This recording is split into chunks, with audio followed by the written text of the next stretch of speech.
Hi everyone, Paul Akers, host of the American Innovator. You know, the innovative spirit is alive and well, and everywhere I travel around the world, I bring back ideas and creativity to share with my audience to continuously improve and change the way we live.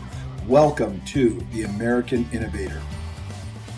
Are you ready for an epic journey? Riding off-road 6 days, the Baja Peninsula, over 1,000 miles, hooked up with Chris Haines in San Diego, off-road adventures. And we've got the bikes off down in Ensenada, and we began this 1,000-mile journey, and it was Dana, over what are you the about top. ready to do, man? I'm about ready to do something just incredibly crazy is what I'm about ready to do. I'm just going, am I really doing this? It's hard to believe, to be honest. Riding the entire Baja Peninsula. This is going to be awesome. Get ready for some fun, man. But in order to have fun, number one, we have to be safe. So we got to think about what we're doing out there. If you're used to riding 80% on the track, we're not going to do that. We're going to be riding 50% out here. Ensenada to Cabo. He just won first place a week and a half ago. Congratulations. Wow, right on, man. In the back, I am be your bodyguard, okay? So be safe in the back. I'm gonna be, everything happen, I wanna be right there. Welcome to this beautiful state of Mexico, okay? See you, happy faces in Cabo. 5 days, okay? There we go. Okay. Thank you. All right. So Klaus is our leader, he gets the bikes ready, and Oscar is our sweep rider. And they worked as an incredible team to put on the adventure of a lifetime. We started just below Ensenada, and then we went down to Colonet where we had our first lunch break. Rode along the coast, up into the mountains. I got off the bike for a quick camera check, make sure everything's okay. And then we were on the road again. You know, in the entire trip, we only saw about maybe 10 cars off-road. It was really something how isolated and out in the middle of nowhere that we were. And we rode along the coast, incredible trails everywhere. Went from wide open roads to great true tracks, to jumps, berms, ocean riding. Marble. Oh my Just gosh. incredible. High-speed riding, rocks, a lot of fun. Tremendous, tremendous. Pretty cool. Oh, don't give me that. It's awesome, man. He doesn't get out often. What about from Italy? What do you think? What do you say? We're gonna start speeding. Yeah, beautiful coastline and a bunch of cocky bastards.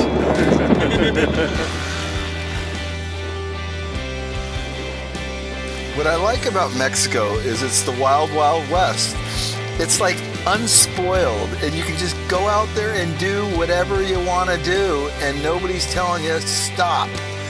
You just enjoy the outdoors, nature, you respect it, and you have an experience that is really hard to match or duplicate anywhere else in the world. This is where we stopped for lunch. We lined up the bikes, had a great lunch, and after lunch we got back on the road. We got fuel, the local Premex, rode down the asphalt a little bit, and found our next trail.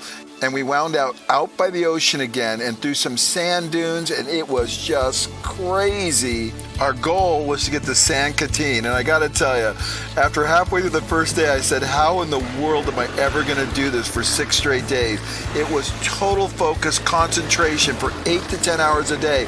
You couldn't think, daydream about anything other than what you were gonna hit with that bike and how are you gonna stay on it. It was really an awesome experience to be that focused. Day 2, we left San Quintin on to Bahia de Los Angeles. Now this was one of the hardest days because we were doing a lot of rock riding over the mountains, going from the Pacific coast over to the Sea of Cortez, and it was much rougher than the first day, and you had to be on your A game. And it's a good thing that we had that first day to warm up because we needed it for what we were up against in the very beginning of the ride. And just when you think it couldn't get any crazier, we come across these Mexican cowboys in the middle of nowhere. It was like out of a movie. Beautiful horses. And we go, are we going to get in trouble? And the guy says, Cambio, you want to change? Horse for the motorcycle? And then as we stopped the bikes in respect for the horses, one of the horses got a little crazy, and we thought, oh gosh. But everything was okay, and we got back on our way. Cristiano cutting it up. Oscar. Then we stopped for gas again, and I love the way you get gas in Mexico. They got these little places, you stop, they fill it up with a siphon. I got our drone out, flew it out over the desert looking for the guys. I got ahead of them for a little bit to shoot some videos with the drone, and there they came racing down the road, and I got this awesome footage. There's nothing like this experience. Now we're dropping down into Bahia de Los Angeles. This is the hotel we stayed at. Got up early in the morning. Got a 360 shot of the sunrise at 1,000 feet up with the drone. Sun was coming up. Beautiful day. Just over the top. It was so cool.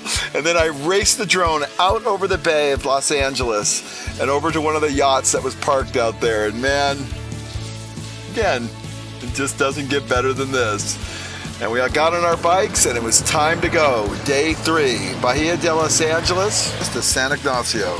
So do you notice anything here? We're not going straight down Baja. We're crisscrossing back and forth from coast to Friday coast. morning, through the day mountains, 3. rivers, valleys. Who cares? We're in Mexico. We don't even know what time zone it is.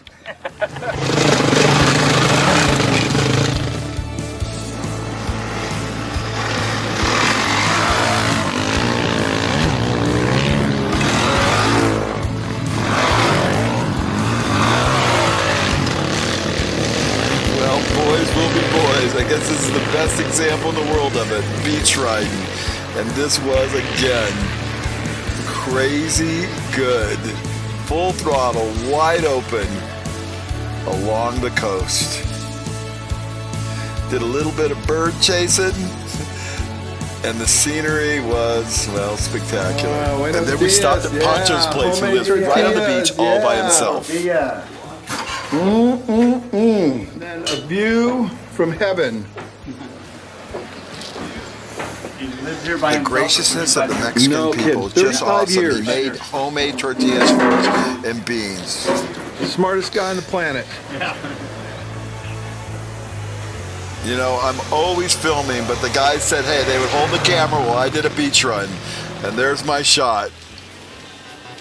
And then we said goodbye to Pancho, and we were on our way again. Man. Oscar pulls a little wheelie for us, and then we went up this valley, this just incredible gorge, and we wound our way up through there, and we actually met a huge truck right here at the top. Always having to be really careful of traffic. There was hardly any, but you always want to ride on the right side just in case a car's coming around the corner, because we are tearing it up. Yeah, this cardone cactus, experts say it's between 12 and 1,500 years old. Beautiful. Yeah. And we're in a beautiful spot, and we just had one heck of a Took run, a quick man. break under this huge cardone cactus, and then Steve comes tearing down the road. Our next stop was lunch at a cattle ranch in the middle of nowhere, high up in the mountains, about 3,000 feet, lots of cattle, and about 10 people lived there, and they made a beautiful lunch. They invited us into their home. We got a flat tire just down the road after lunch. Klaus showed us how you can fix a flat tire in 10 minutes, pretty amazing. And then wild horses. We saw everything, including this chicken that was about the ugliest thing we'd ever seen. We all said, we're going vegan. We're never eating chicken again. Sammy pulled up the support vehicle. Next stop, San Ignacio. We pulled in there, and we did have a little problem. Monty had a little crash and had to go to the doctor. And I had to be Dr. Paul and had to give him a shot in the... Well, I didn't do a very good job because I must have hit a muscle, and he said, oh my gosh, I'm never going to let you shoot me in the butt again. That was worse. And I'm telling you, poor Monty, he was hating life. That's what you get for trusting a carpenter with a needle, man. What do you think is going to happen? Anyways, in the morning we woke up, I put the drone up in the air again to kind of get a view of San Ignacio. I flew over to the old mission where we were going to drive by in the morning and just got some beautiful aerial shots. This is the old mission right here. And then the guys came ripping by. And we started day 3, San Ignacio to Lareto. Out through the streets, and we were on the road. Now this time we're traveling again towards the Pacific coast, all the way over to Scorpion Bay. We have a visitor. It's hard to understand the expansiveness of Baja. It is absolutely huge, and these roads just go on forever. And we pulled into Scorpion Bay. We got fuel again at another siphon gas station. Classic Baja experience, and we just loved every second of it. And from there, we went out to the peninsula. We had an incredible lunch of fish tacos, and I got some great footage of some really good surfers. This is one of the longest breaks in the world, and this attracts some of the best surfers in the world to this amazing place where the waves seem to go on forever. You can get a ride that could last 5-10 minutes. From there, we crossed from the Pacific side back over to the Sea of Cortez on our way to Lareto. And then as we left Scorpion Bay, we went out onto the beach and we just had a fantastic ride for miles until we crossed the river and began to go inland. It was one of those rare moments where I was actually in the movie because Klaus took the camera and rode very skillfully and watched me as I rode down the beach. It was just incredible. And then we came inland and we crossed the river, and it was just, again, another epic experience. Crossing rivers, deserts, sandbars, silt, everything, you name it, we hit it. And this is one of my favorite things. The kids will come out when they hear the motorcycles and they want stickers, and Klaus had stickers, and it was just such a cool experience to see Baja like this. The people are friendly, and we were warmly greeted everywhere we went. And then in the morning when we left Lareto, we met this guy who was an engineer who built this amazing vehicle, and he did the Rubicon in it, and we just wished him well on his journey as we began the 4th day of our journey from Lareto to La Paz. At this point, it really started to sink in what it is we were doing. We were traveling the entire length of Baja, and another mission up in the mountains up above Lareto that we stopped at. At this point, it was only me. Klaus was leading, and Oscar was the sweep. And we stopped in this mission, did some really cool videos, saw the birds making nests, and then Klaus took me way back in the mission, a couple of 100 yards back. There's a 300-year-old olive tree. Hey, Klaus, my bike is broken! Sorry! Hey, take it out. I have a new one. Okay, Klaus, ready? Okay, let's go. Mount up. Well, as you can see, we had a lot of fun. And All right, Oscar and Klaus, they became first-rate actors by the time this was done. We just had a ball. Then we came out onto the beach. There's a big red tide.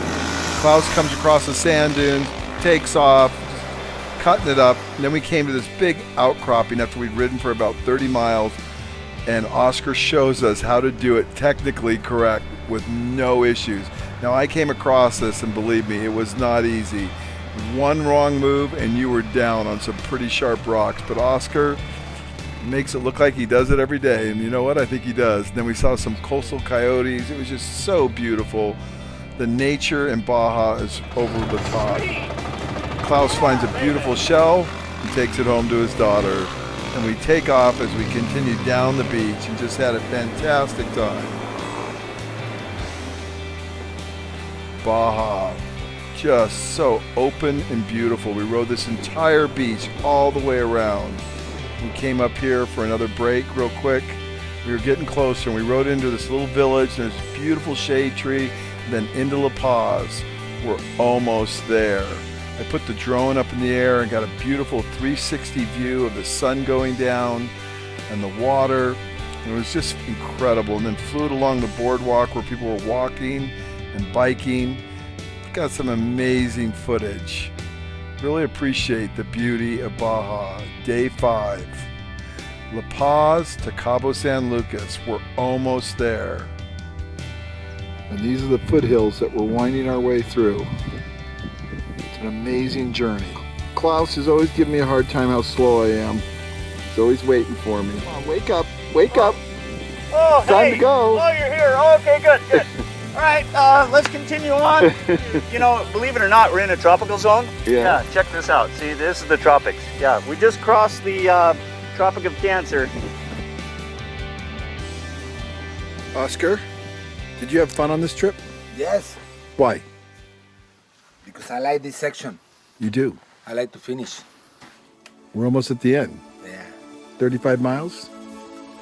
maybe less. Maybe less. Are you laughing following me? No, Yes, you are. you're a liar.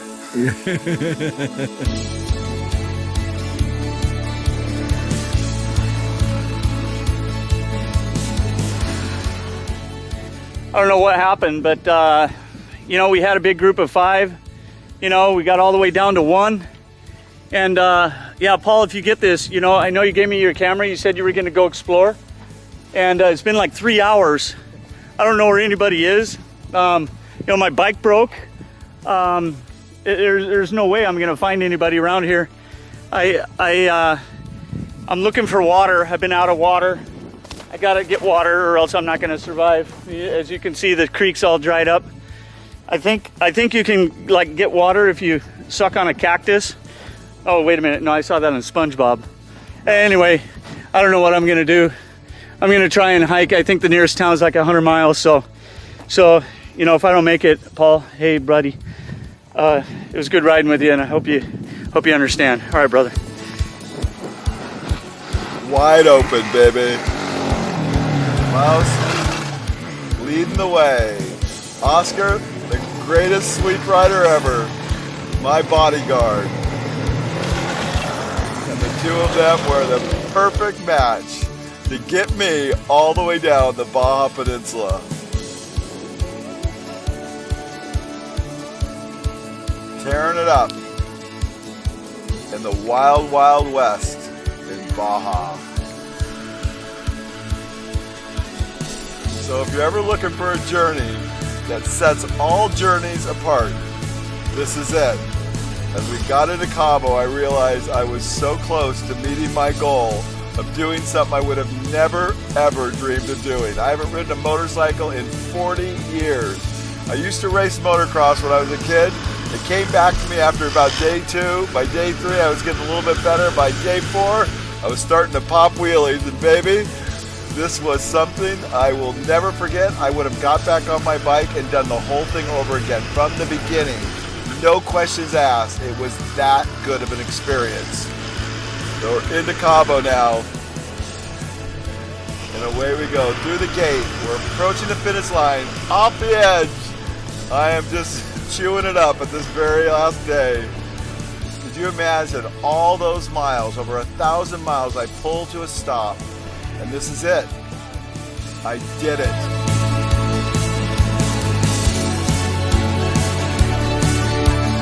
Live in Cabo, 1,000 miles off-road from Ensenada to Cabo San Lucas.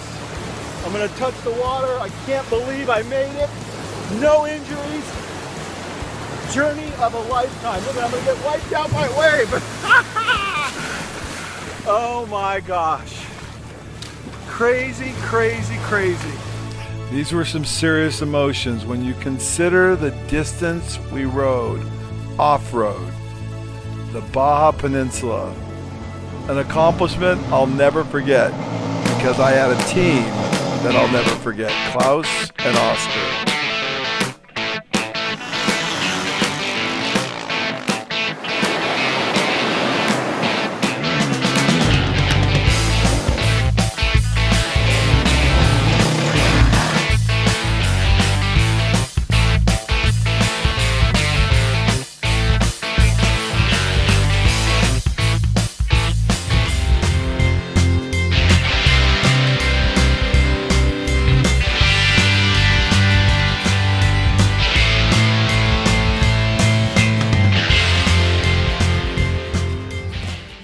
Remember, life's an adventure.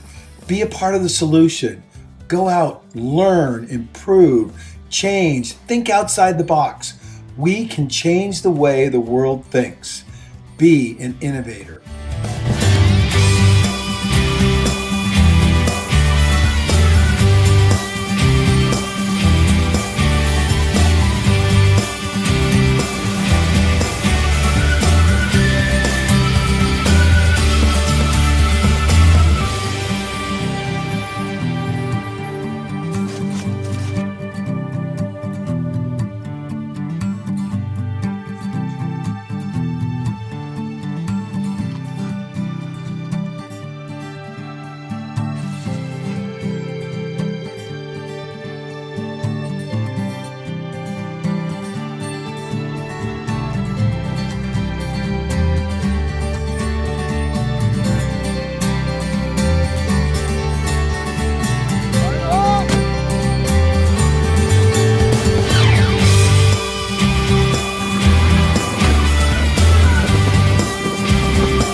really got to stop getting myself in these situations. That's a leopard, and that's an elephant.